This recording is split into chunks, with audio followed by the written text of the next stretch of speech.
Okay, gawin na natin yung actual ng single phase motor controlled in two different station.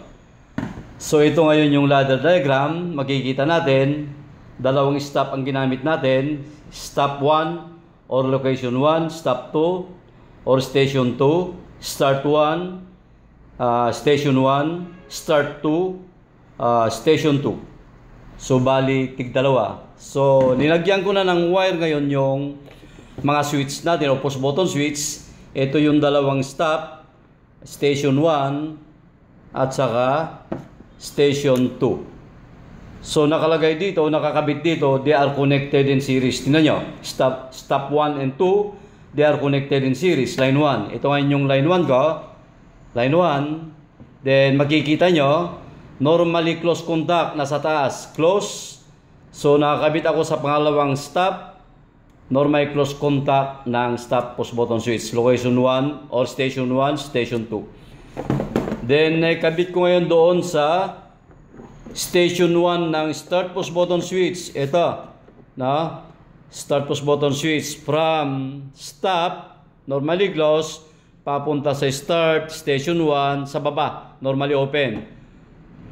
No? Station 1 start, station 2 start. So makikita nyo, itong dalawang start push button switch, they are connected in parallel. Ito, titignan nyo, terminal 1, terminal 1, terminal 2, terminal 2. Papunta doon sa maintaining contact. They are connected in parallel. Ito na ngayon. 1, 2, 1, 2, 1, 2, 1, 2. So meron tayong isang linya. Itong isang linya na to, papunta sa coil A. Itong dalawang terminal na to, papunta sa maintaining contact. Okay? So gagamit tayo ng magnetic contactor. Ito ngayon yung magnetic contactor natin. Ito. Yon. So meron tayong line 1, terminal 1. So makikita nyo, line 1, then terminal 1, line 2, terminal 2, line 3, terminal 3. Pero single phase yung gagamitin natin, line 1 lang at saka line 2. Terminal 1, terminal 2. Nasaan yung coil? Yun yung coil natin, A1 at saka A2. Nasaan yung auxiliary contact? Ito, normally closed ito, normally closed ito. Sa ilalim niya, normally open. Then normally open. Okay, umpisa na natin. Ikabit na natin ngayon yung stop push button switch, location 1. Kabit natin.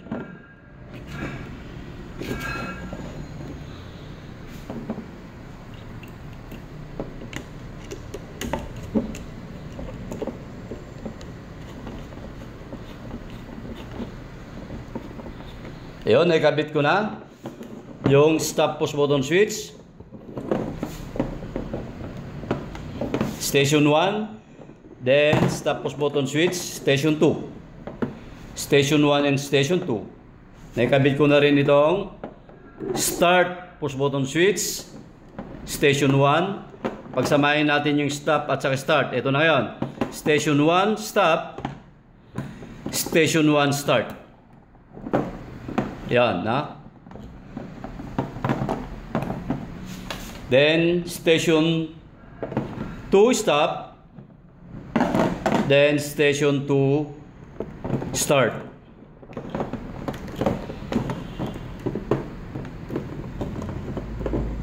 Yan. Then, next, papunta ngayon sa maintaining contact. Itong dalawa. Itong dalawa, maintaining contact. So, sa harap ako, ito yung normally open. Nandito na ako. Yon, maintaining contact. So normally open contact ang gagamitin natin. Pagkabit mo sa taas, ayan, sa baba ka na, sa baba. Ito, sa baba. Normally open contact. So yun ang maintaining contact.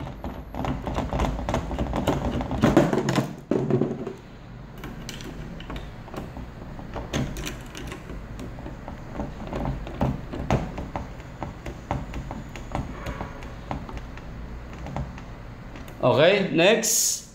Papunta na tayo doon sa A1 or coil ng magnetic contactor. Ito, kinakabit ko na. Ito ngayon. Papunta ngayon sa A1. Yun. No? A1 nasa left side. Isama na natin yung green pilot lamp. Run. Sama na natin. Ito. Green pilot lamp.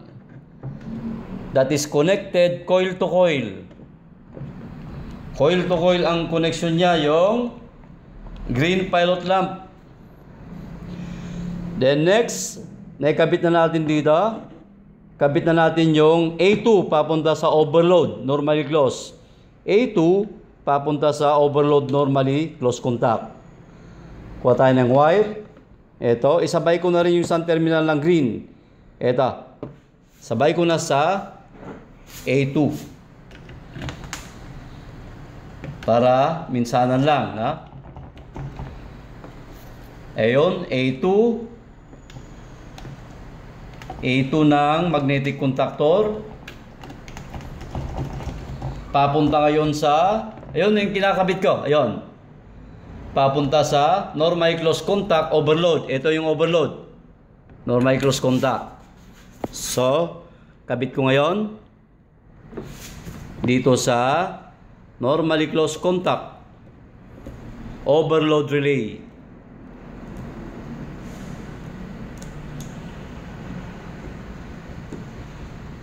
Sa step number 1 pa rin tayo, ha? Step number 1. Ayun, naikabit ko na dito sa normal close contact overload. Then dito sa terminal papunta na sa line 2. Ayun, papunta na sa line 2. Okay, kabit natin yung isang linya sa overload na ito ay pupunta sa line 2. Ayun, papunta doon. Sa line 2, ito ginamit ko line 1, line 2 dahil single phase lang naman 'to, ha? Gagamit lang tayo ng bulb. Ayun. So naikabit na natin. Okay, once na naikabit ko na yung normal close contact overload papunta sa line 2, ito, so meron na tayong line 1, line 2, line 1, line 2. Kailangan i-check muna natin ng tester, anderometer. Kailangan ay magkakaroon ng resistance reading pag chinek natin sa line 1, line 2 habang in-start natin. Ito, ilagay ko na rito yung terminal ng tester natin. Ayan, lagay ko na sa line 1, line 2. Tinusok ko na. Ayan. Start ko ngayon. Start, location 1. Tingnan nyo yung tester natin kung may reading, ha. Kailangan magkaroon ng reading. Mababasa natin yung reading ng coil ng magnetic at saka yung green pilot lamp. Station 1, start. Ayun, meron. Na? Station 2, start. Ayun, meron. Station 1, start. In-start ko ta. Meron, i-stop ko sa station 1. Stop. Mawawala. Station 2, start. Meron, i-stop ko sa station 2. Okay. Ibig sabihin, good yung connection natin. Okay, pupunta tayo ngayon sa procedure number 2. Tapos na tayo sa procedure number 1. Then pupunta tayo sa procedure number 2. So mag-jumper tayo from line 1 papunta sa normal close contact ng magnetic contactor.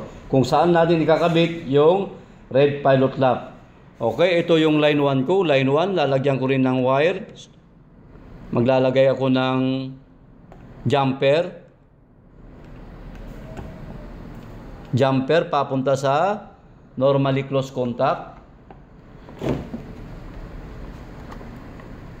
Ayun, ha? Jumper normally close contact. Ito. Ayun, jumper, oh. Ito normally close contact. Lagay ko dito para sa red pilot lamp. Okay, nandito na ako. Ayun, naikabit ko na dito. Dito, nandito na ako. So, yung red pilot lamp na ikakabit natin, ito ang ikakabit kong red pilot lamp. So, isang terminal, dito na ako. Para sa stop. Siya nagsasabi na hindi pa maandar yung motor. Red pilot lamp. Ayun. Pag na-terminate na natin dito, papunta ngayon sa normal close contact overload or papunta line 2. So normal close contact overload, so nandito. Pwede natin ilagay dito. Ayun, no?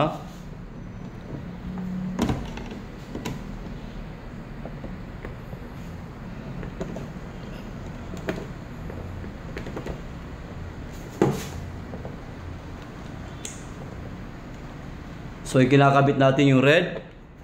Finally, ayun, nahigpitan na natin. So, naikabit na natin yung red pilot lamp. Ito, papunta sa normal close contact overload, then line 2. Next, ikabit natin yung orange pilot lamp para sa fault. Procedure number 3. Hanapin natin yung normally open contact overload. Nasaan? Andito, ito. Ito yung normally close, ito ngayon yung normally open.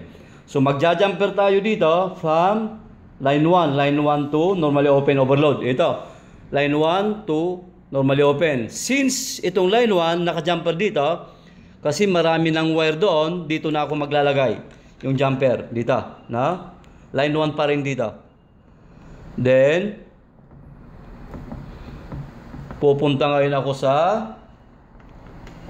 overload, normally open. Ito, normally open contact.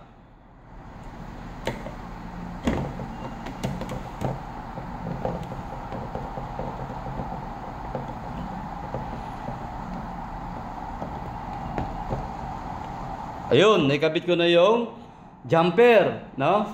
From line 1 to jumper, then kukunin ko yung orange pilot lamp for fault. Ito na, ito yung gagamitin ko.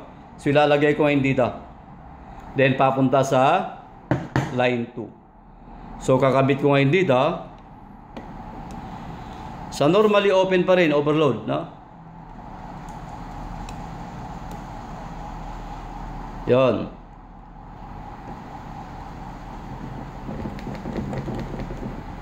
Then next, papunta tayo sa line 2. Ito na yung line 2, oh. Line 2. Line 1, line 2. So, pwede na rito. Huwag na sa harap. Ayun. No, naikabit natin. Then, ikabit na natin yung pinakamotor natin. Itong valve, ito. So, ilagay natin sa terminal 1, terminal 2. Dito sa likod. Yung pinakita ko sa inyo kanina. No? Terminal 1 and 2.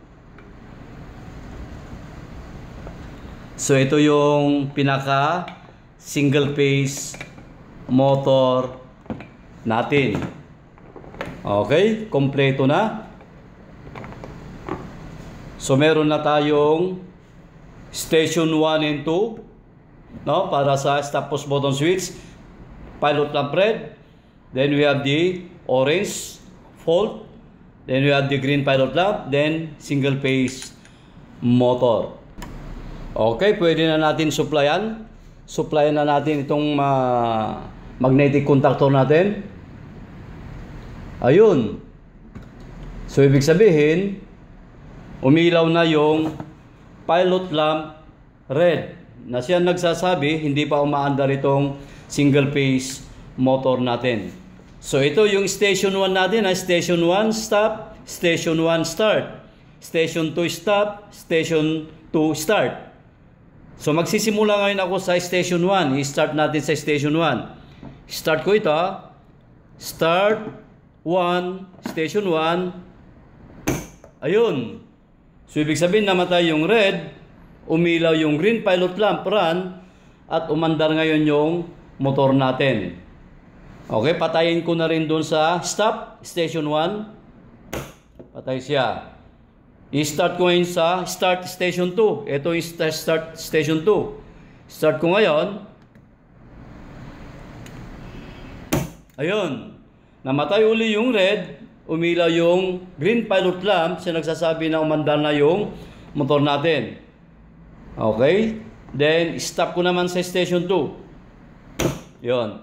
So, ang purpose natin dito, pwede natin makontrol itong single phase motor sa dalawang iba't ibang lugar sa magitan ng dalawang stop at saka dalawang start. 2 station ang tawag yan. Okay? Mag-start muna ako dito sa station 1. Start. Motor station 1. Ayun.